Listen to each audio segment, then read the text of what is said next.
The other day, a young lady, brown as the melanin in my daughter's eyes, said behind a mic that she hated being a woman. She wanted to know what it meant to be one. I've often wondered the same, looked around for the teaching of such to tell me of myself. We all learn to be by imitation or indoctrination.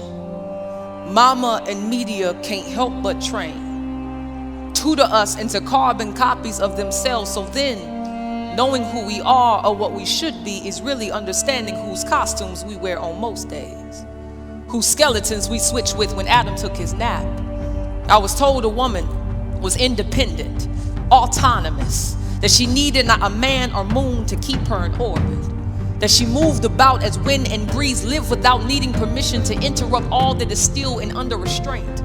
I was told a woman cannot truly be herself, that is, if herself is not light enough, dark enough, if her hair is no Rapunzel replica, or if it be too Underground Railroad for those cotton-acting men to stomach.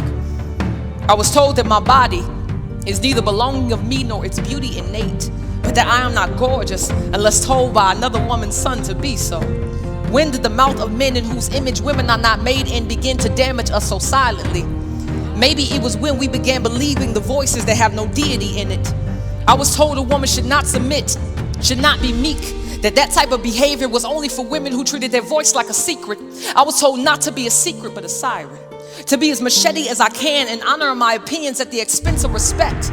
While some men may believe themselves to have liberty over a woman's body as taught how to destroy as only depravity could predict, we have equally learned how to tear and rip and undo dignity with a mere sentence or squint. It's called strong by society.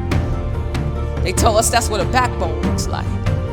But beautiful is the spine that remembers where it came from, that lets its knowing of self not be determined by every wind of doctrine and dust, but God himself. We must unlearn the deep misunderstandings that compose themselves as empowerment, as freedom. Liberation has never come by way of unbelief. Eve did not attain life by finding beauty in lies, but only a naked body and a husband that forgot her first name. We women must be smarter, must be wiser, must be bent on loving truth, no matter how contradicting it is to a dying culture. I tell you, a woman is no fool unless she chooses to be.